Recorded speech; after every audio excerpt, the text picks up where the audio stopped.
2025-26 season is in the books for your Minnesota Vikings as they end the season on a 5-game winning streak and beat the Packers today at US Bank Stadium with a final score of 16-3. And I was kind of joking around a couple months ago when the Vikings were 4-8. I said it in a random video. I was like, this would be the most Vikings end to a season ever if they would win 5 games in a row, finish above 500, and be 9-8, but still miss the playoffs. And there's also a chance if the Lions do end up beating the Bears here in the 3 o'clock window, that the entire NFC North will be above 500 and the entire NFC South will be below 500, which is pretty funny to think about. I think the NFL might need to rewrite their playoff rules with that being the case. But the biggest news from today's game, and it is around J.J. McCarthy. Now, J.J. McCarthy, we'll talk about his first half play here in a second, but I mainly want to focus on the injury. He played 1 snap in the second half where he was just throwing a quick out to Jefferson, and he immediately took himself out of the game. Now, there was speculation at the end of the first half. People were seeing him on the cameras, going up to people saying he hurt his wrist or he hurt something in his throwing hand, but clearly he was banged up. And this is also just incredibly concerning for a guy who, as we know, like, we can talk about everything we want to around JJ on the field, with his play, his mechanics, him not being as accurate with the football as a lot of us would like, but the biggest reason why, if you don't believe in J.J. McCarthy, it is ability to stay on the field. And this is, again, just another injury to the list. Now, yes, it's the same injury, but it's not good that he re-aggravated this hand after kind of forcing himself to play. And now I think this leaves a question open this offseason. What are the Vikings going to do? Are you going to go bring in a veteran who can start a couple games, where I think that bucket would be like the Joe Flacco's, the Kirk Cousins, and it's kind of a quarterback battle, but we all know like J.J. McCarthy is the guy? Or are you going to go kind of medium fish hunting, and it would put like Kyler Murray, Baker Mayfield into that bucket, maybe a Mac Jones I'll throw in there too, and then you obviously got the big fish hunting, which is like the Joe Burrows, the Lamar Jackson, where if those guys are available, maybe you go out and try to get those guys if they are, open, or if they are out there on the table. But, McCarthy today, his play on the field, I thought, stat line in the first half was a little misleading. I didn't think he played his best football. He shows flashes. Like, we all know this. Like, he's been showing flashes all season. That one rollout pass to the right where he was throwing to Ben Sims at the end of the first half, that was some high-level football. Like, it is just every other play with this guy where it's like one play, he'll look great. The next play, he'll sail a ball over somebody's head. Like, it's very, very up and down for J.J. McCarthy. And, I do think, like, it's a tough decision this offseason because he has shown a lot of flashes. But, again, like, if you bring him back as QB1 next season, you're banking on 2 things. You're banking on, number 1, J.J. McCarthy staying fully healthy throughout the entire season. And, number 2, you're also banking on him developing. Now, I think the mechanics, I think the accuracy issues, those can be shored up this offseason. I'll ask you guys, though. Should J.J. McCarthy be QB1 next season? Give me a Y for yes, give me an N for no. Now, I also will say, please hit that subscribe button. We are going to be posting a ton of content this offseason.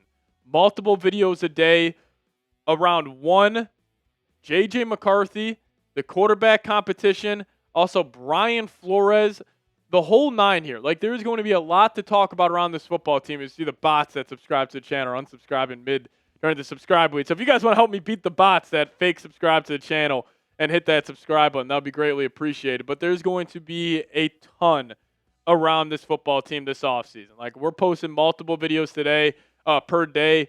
My New Year's resolution is just to make better content for you guys and be a better, host up here for, to deliver the best content we can. So if you guys could help us out, hit that subscribe button. It would be greatly appreciated. It's going to be a lot to talk about this offseason, like even cap casualties, who's going to get cut, who are the Vikings going to draft, what are they going to do at quarterback. It'll be a lot of fun. So hit that subscribe button today and help us out. Now, some feel-good stuff from today. It's obviously J.J. McCarthy getting hurt is a pretty big negative, but it was cool that Jefferson got to his 1,000 yards. It was funny. The first drive of the game, they're just peppering this guy the football, which, you should fully expect them to do so. Since obviously number 18, like that would have been catastrophic, in my opinion, if you didn't get Jefferson to 1,000 yards. But hey, he becomes the 3rd receiver in NFL history to hit 1,000 yards in each of his first 6 seasons with Mike Evans and Randy Moss. That's pretty cool stuff there from Jefferson. But this guy's just dominant. And I will say, I think with Jefferson, having the year he's had, yes, he's had a couple uncharacteristic drops, which has been, definitely an issue. But I think he's going to come back next season better than ever. I think if you ask random NFL fans across the league where it's like, hey, who's your best receiver in the NFL? I don't think anybody would say Jefferson right now, unless you're a Vikings fan. I think a lot of people would say probably Jackson Smith. I think people would say Jamar Chase. I think even if you asked people 2 months ago, some people were saying not CeeDee Lamb, George Pickens is better than this guy. And I think that's ludicrous. He's still the best receiver in football. He has had the worst quarterback play in the National Football League, but all that noise, all that nonsense, that's going to make this guy better. So he played some good football today. But, more takeaways from the game. I think it was pretty cool. Harrison Smith, at the end of that game, he was getting the standing O from the crowd. The ref called a timeout, let Harrison Smith kind of do his due diligence and walk off the field there, which I thought was, definitely pretty cool moment for Harry the Hitman. And, it's just so sad, what he is, that this is possibly his last game, because there's still some speculation out there, but I think this pretty much does it, that this is 22's last game. And, he's just a guy where, I'm 26 years old.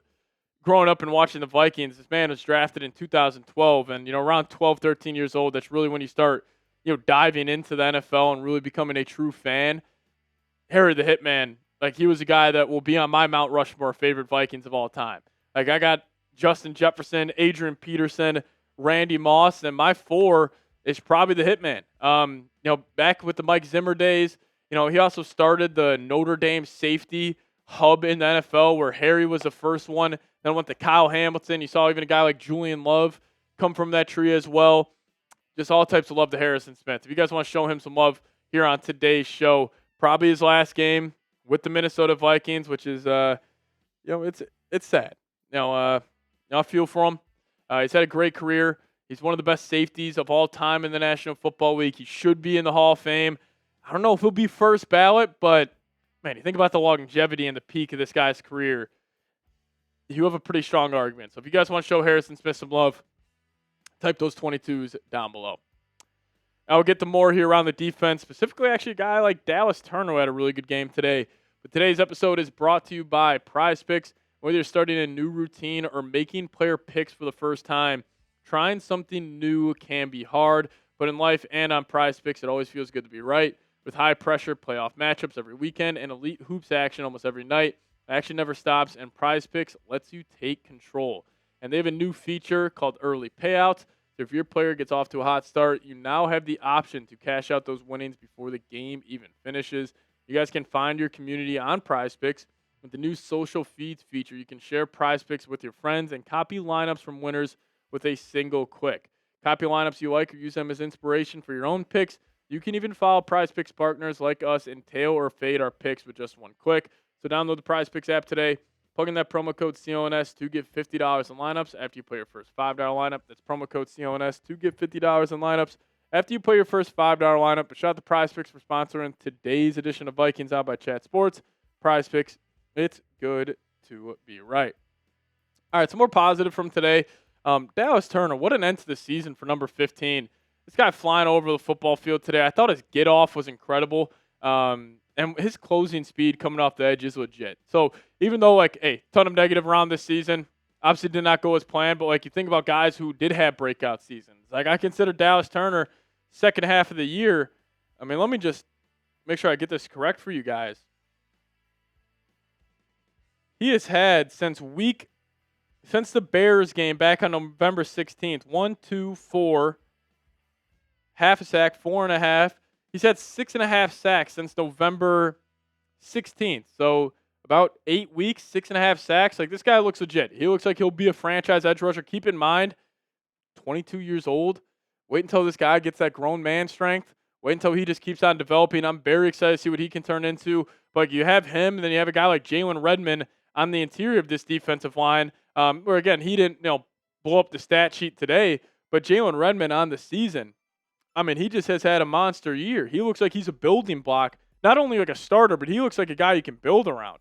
21st overall in terms of PFF grades out of all defensive tackles on the season. He looks like a guy where you could say, all right, we got Jalen Redmond, we got Dallas Turner, we have our core on our defensive line heading into the next season, which is great. Got like Eric Wilson flying around. I think Brian Flores, the Packers today had -7 passing yards. This should have been a shutout, but Matt LaFleur took a timeout with a second left just to kick a field goal. It's typical Matt LaFleur fashion. But, they were averaging 2.4 yards per play. Vikings defense had 4 sacks. When you look at all the Vikings defensive numbers when it's all said and done this season, especially, I think they've given up 1 passing touchdown in the last 8 weeks. That's a pretty unbelievable mark for this defense. They have been unbelievable. So all credit to the Vikings defense. They have really been one of the best units in the league. Also, another shout-out, Jordan Mason, 14 carries, 94 yards. But again, I think the biggest storyline of today's game was J.J. McCarthy just getting hurt again. And I don't think it's like a, hit the panic alarm where it's like, oh no, J.J. McCarthy, he's hurt again. What are we going to do? This just really changed my thoughts on him. You kind of know this. I didn't love him putting his freaking shoulder down and, trying to run over a defender, but that's just kind of who he is. He does seem immature. He does seem a little childish out there on the football field, and hopefully that would just come with age. But I think it would be naive to say that the Vikings aren't going to be ultra-aggressive this offseason because their job's on the line. Kevin O'Connell, he needs to win a playoff game. Flat out. And I don't know if they trust J.J. McCarthy enough, 1, to stay healthy, or 2, potentially develop into that guy. So we'll see what happens. But we appreciate all of you guys for tuning in. If you guys made it to the end of today's show, hit me with a skull down below in the comments section. Shout out to all the real ones. We'll get on out of here. As always, Skull Vikes.